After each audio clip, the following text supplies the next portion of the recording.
नमस्कार दोस्तों से।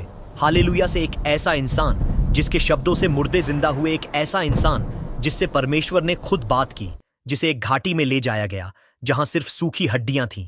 और तब एक आवाज गूंजी, इन सूखी हड्डियों से कह दे यह जीवित हो जाए। जैसे ही उसने बोला, हड्डियां हिलने लगी, मौत पीछे हट गई। जिसके शब्दों से सूखी हड्डियों में नसें उभरने लगी, मांस चढ़ने लगा और जीवन लौट आया। और उसका नाम था एजकेल। एजकेल कोई भविष्यवक्ता नहीं था, वह कोई महान राजा भी नहीं था। वह बस एक युवा याजक था, एक निर्वासित, एक टूटा हुआ मनुष्य जो बाबुल की भूमि में केबर नदी के किनारे बैठा था। यरूशलेम उससे बहुत दूर था। मंदिर जिसमें वह सेवा करने का स्वप्न देखता था, अब केवल स्मृति बन चुका था। उसका भविष्य धुंधला था और उसका हृदय आशा व निराशा के बीच झूल रहा था। यह लेवी के वंश से था। यदि यरूशलेम खड़ा होता तो वह शीघ्र ही परमेश्वर के मंदिर में सेवा करता, पर अब नगर उजड़ चुका था। लोग बंधुई में थे और परमेश्वर मौन था। दिनों तक वह नदी के किनारे बैठा रहता। वहां बुजुर्ग अपने अतीत को याद करते, युवक भविष्य से डरते और याजक उत्तर खोजते। एक दिन उसकी पत्नी दबोरा ने कहा, एजकेल, तुम चुप क्यों रहते हो? लोग उत्तर चाहते हैं। क्या तुम याजक नहीं हो? किस बात का? याजक दबोरा, मंदिर नष्ट हो चुका है, हम सब कुछ खो चुके हैं, मैं उन्हें क्या दे सकता हूं? उसी समय एक बुजुर्ग साधुओं के पास आया। कहा जाता है कि यिर्मयाह अभी भी यरूशलेम में है। न्याय पूरा नहीं हुआ, परमेश्वर अपने घर को नाश नहीं करेगा। एजकेल चुप रहा। वह भीतर से जानता था कुछ भयानक अब भी बाकी है। और तभी अचानक आकाश खुल गया। उत्तर दिशा से एक भीषण तूफान उठा, घने बादल, आग की लपटें और ऐसा शब्द जैसे सेना कूच कर रही हो। एजकेल ने ऊपर देखा और वह दृश्य जिसे किसी मनुष्य ने पहले कभी नहीं देखा था उसकी आंखों के सामने था। 4 जीवित प्राणी, हर एक का चेहरा अलग। मनुष्य, सिंह, बैल और ऊका 4 पंख और चमकते हुए पांव जैसे तपाया हुआ कामसा। उनके पास पहिए थे, पहियों के भीतर पहिए और उन पहियों पर अनगिनत आंखें। वे बिना मुड़े हर दिशा में चलते थे। उनके ऊपर एक चमकदार आकाश था और उसके ऊपर एक सिंहासन।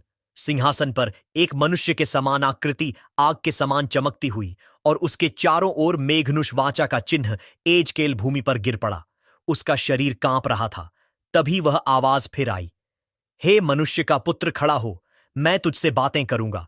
एजकेल कांपते हुए बोला, प्रभु, मैं कोई भविष्यवक्ता नहीं हूं, मैं योग्य नहीं हूं। परमेश्वर ने कहा, मैं अपने वचन तेरे मुख में रखूंगा। मैं तुझे एक हठी जाति के पास भेजता हूं, चाहे वे सुने या ना सुने, तू बोलेगा। तभी परमेश्वर ने अपना हाथ बढ़ाया। उसमें एक पुस्तक पत्र था। वह दोनों ओर लिखा हुआ था, विलाप, दुख और न्याय से भरा। हे मनुष्य का पुत्र, इसे ले और खा। एजकेल ने कांपते हाथों से उसे लिया और खा लिया। वह न्याय से भरा था, फिर भी उसके मुंह में शहद सा मीठा लगा, क्योंकि वह परमेश्वर का वचन था। दृश्य समाप्त हुआ, आकाश बंद हो गया। एजकेल फिर धरती पर था।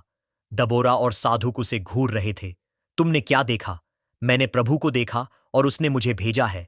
अब वह केवल याजक नहीं था, वह भविष्यवक्ता बन चुका था और उसका मिशन अभी शुरू ही हुआ था।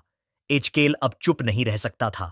जिस परमेश्वर ने स्वर्ग को खोलकर उससे बात की थी, उसकी आग अब उसके हृदय में जल रही थी। वह जानता था, यदि वह बोलेगा तो लोग घृणा करेंगे, यदि वह चुप रहेगा तो वह परमेश्वर के सामने दोषी ठहरेगा। उस शाम बाबुल की बस्ती में आग जल रही थी। निर्वासित लोग गोल घेरा बनाकर बैठे थे।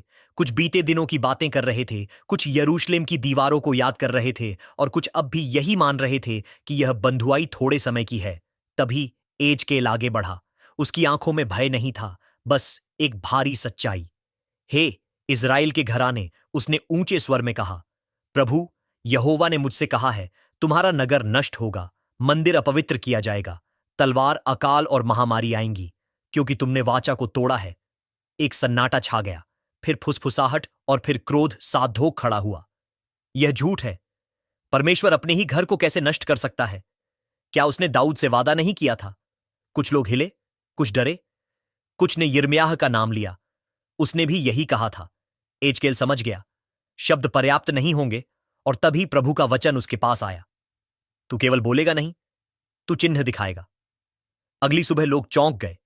एजकेल भूमि पर लेटा हुआ था, एक और करवट लिए, ना हिलता ना बोलता। दिन बीत गया, वह वहीं पड़ा रहा। एजकेल, उठो, क्या बीमार हो? पर वह नहीं उठा। जब कई दिन बीत गए तो उसने कहा, प्रभु ने मुझे आज्ञा दी है कि मैं इस और 390 दिन लेटा रहूं। इसराइल के पाप के वर्षों के लिए लोग हंसे पागल हो गया है।